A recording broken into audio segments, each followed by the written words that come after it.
সমস্ত প্রশংসা আল্লাহ তাআলার জন্য, যিনি পরিমাপ নির্ধারণ করেন, বিষয়সমূহ হস্তক্ষেপ করার ক্ষমতা রাখেন এবং সময় পরিচালনা করেন ও যুগ পরিবর্তন করেন।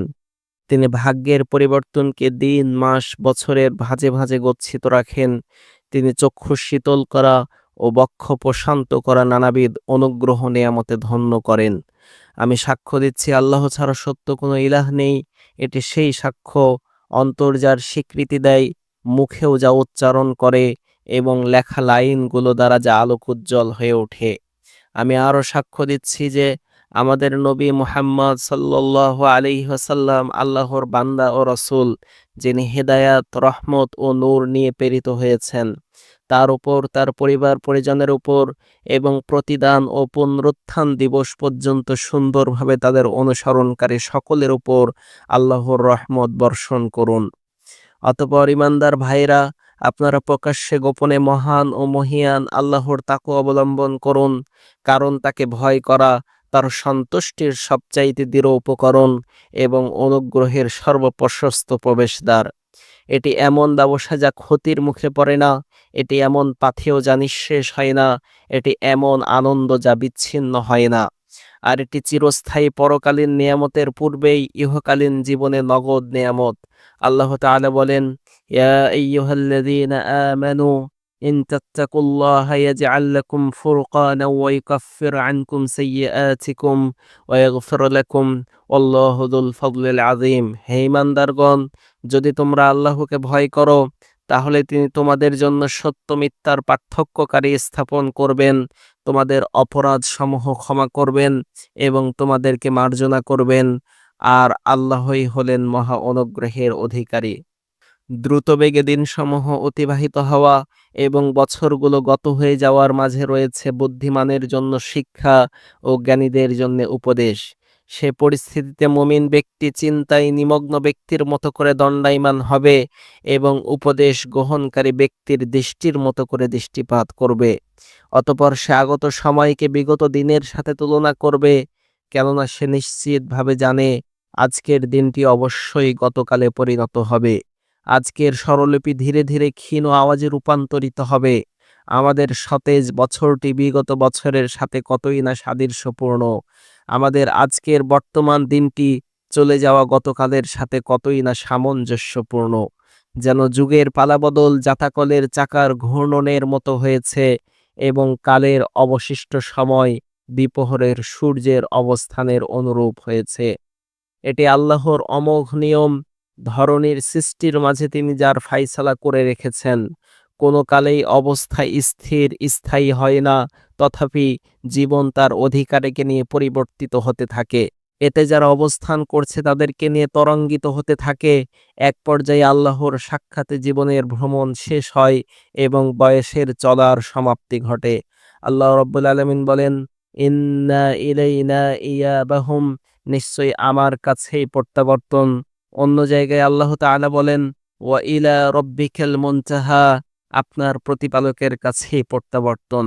আমরা যখনই আমাদের হিজরি বছরকে বিদায় জানাচ্ছি এবং সে বছরের দিনগুলোকে গুটিয়ে ফেলছি, তখনই আমাদের মাঝে আবির্ভূত হওয়া নতুন আরেকটি বছরের সাথে আশাভরা হাত নিয়ে কর্মোদ্যম করতে উদ্যত হয়েছি। আমরা শুভ লক্ষণ, বিভিন্ন আশার সুসংবাদ নিয়ে সেটির সূচনা করতে যাচ্ছি এবং নিয়ত, কথা, কাজ ও নেক আমলগুলো সঞ্চিত রেখে বিগত বছরের যে দিনগুলো অতীত হয়েছে আমরা সেগুলোকে বিদায় জানাচ্ছি।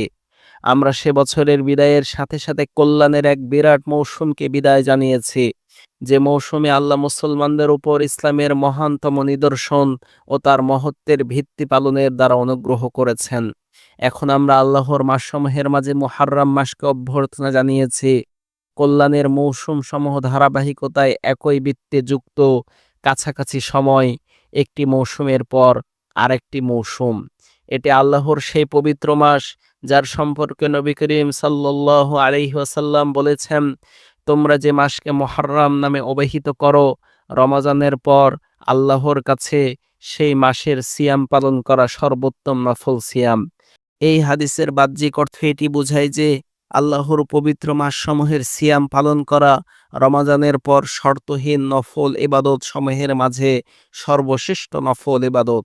যেমনভাবে সলাতের দ্বারা শর্তহীন নফল ইবাদত হল কিয়ামুল লাইল তথা রাতের সলাত। অগণিত কল্যাণের মৌসুম সমূহে আল্লাহ আমার জন্য আপনাদের জন্য বারাকা রাখুন। আমাদের ও আপনাদের পক্ষ থেকে নেক আমল সমূহ কবুল করুন। আপনারা যা শুনেছেন আমি তাই বলছি। আর এ সময় মহান আল্লাহর কাছে আমার জন্য আপনাদের জন্য ইস্তেগফার করছি। তার কাছে সকলের প্রত্যাবর্তন। আমি তার উপর ভরসা করছি। তিনি কতই না উত্তম অভিভাবক, কতই না উত্তম সাহায্যকারী।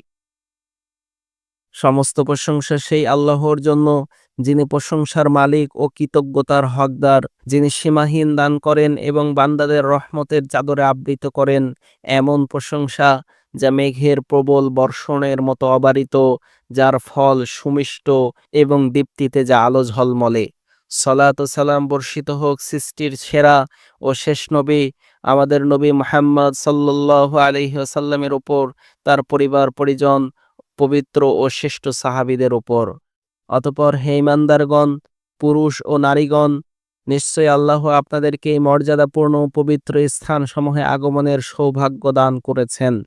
এই মহিমান্বিত সময় ও সম্মানিত মুহূর্তে আর এই পবিত্র ভূমির দায়িত্বে থাকা শাসকদের তৌফিক দান করেছেন, যাতে তারা নিরাপত্তা, ঈমান, প্রশান্তি ও সচ্ছলতার শীতল ছায়ায় এই পবিত্র স্থান এবং তাতে আগন্তুক দর্শনার্থীদের যথাযথ যত্ন ও সেবা করতে পারেন। তাই হে ঈমানদার ভাই ও বোনেরা, হাজি ও জিয়ারতকারীগণ, এই মহান নিয়ামত ও সুস্পষ্ট অনুগ্রহকে গভীরভাবে অনুধাবন করুন আর আল্লাহর প্রশংসা উচ্চারণ করুন। এই পবিত্র ভূমির মর্যাদা ও পবিত্রতা ধারণ করুন এবং এখানকার আদব, শিষ্টাচার ও মর্যাদা রক্ষা করুন। পবিত্র স্থান ও নিদর্শন সমূহের প্রতি সম্মান প্রদর্শন করুন। আমাদের নবী সাল্লাল্লাহু আলাইহি ওয়াসাল্লামের সুন্নাহ পালনে উৎসাহী হন আর এখানকার শাসকদের জন্য দোয়া করুন যেন আল্লাহ তাদেরকে তৌফিক, সঠিক পথ নির্দেশনা, সহায়তা, দুনিয়া ও আখেরাতে উত্তম পুরস্কার দান করেন। কবির ভাষায়, যে কেউ এখানে এসে ন্যায় বিচারের বিস্তৃত নিরাপত্তা ও সমৃদ্ধি হয়ে আকৃষ্ট হয়, এমনকি শত্রুরাও তা স্বীকার করে জনমানুষের সামনে। আর প্রকৃত সত্য তো সেটাই যা উচ্চারিত হয় শত্রুর মুখেও। ইতিহাসের পৃষ্ঠা ভরপুর এমন কাজ ও ঘটনায় যেগুলোর গণনা করার সামর্থ্য নেই। হে আল্লাহ, আমরা আপনার কাছে প্রার্থনা করছি, আপনি হারামাইন শরীফাইনের সেবা, রক্ষণাবেক্ষণ ও আগন্তুকদের দেখাশোনার দায়িত্বে নিয়োজিত সকলকে, বিশেষত হারামাইনের উত্তরাধিকারীদেরকে সর্বোত্তম ও পরিপূর্ণ প্রতিদান দিন, ইয়া আকরামাল আকরামিন। আর আপনি তাদেরকে আপনার হেফাজতে রাখুন, আপনার বিশেষ যত্নে আবৃত করুন এবং আপনার রক্ষণাবেক্ষণে নিরাপদ রাখুন, ইয়া রব্বাল আলামিন। আপনি ঈমানের কেন্দ্র, ওহীর অবতরণ স্থল, মুসলমানদের হৃদয়ের আকর্ষণ স্থল, এই পবিত্র দেশ সৌদি আরবকে সকল কুমন্ত্রণা ও চক্রান্তকারীদের অনিষ্ট থেকে হেফাজত করুন। হে আল্লাহ, হাজিদের হজ ও নেক আমল সমূহ কবুল করুন। তাদেরকে ক্ষমাপ্রাপ্ত ও লাভজনক ব্যবসা সহ তাদের ঘর ও পরিবারে ফিরিয়ে দিন। মুসলিম নর-নারীদের সকল প্রকার নেক আমল কবুল করুন এবং তাদের সুন্দর আশা পূর্ণ করুন। মুসলিমদের সার্বিক অবস্থার সংশোধন করুন। তাদেরকে আপনার ও তাদের শত্রুদের উপর বিজয় দান করুন, হে শক্তিধর পরাক্রমশালী। মনে রাখবেন, জুমার দিন এবং অন্যান্য সকল দিনে সর্বোত্তম সৃষ্টি ও নবীদের নেতা হযরত মুহাম্মদ সাল্লাল্লাহু আলাইহি ওয়াসাল্লামের উপর বেশি বেশি সালাত ও সালাম পাঠ করুন। হে আল্লাহ, আপনার বান্দা ও রাসূল আমাদের নবী মুহাম্মদ সাল্লাল্লাহু আলাইহি ওয়াসাল্লাম, তার পবিত্র পরিবার পরিজন, সুমহান সাহাবায়ে কেরাম, উত্তম রূপে তাদের অনুসরণকারী সকলের উপর বারাকাত নাযিল করুন ততদিন পর্যন্ত যতদিন পর্যন্ত বছর অতিবাহিত হবে এবং আপনার অনুগ্রহ চলমান থাকবে।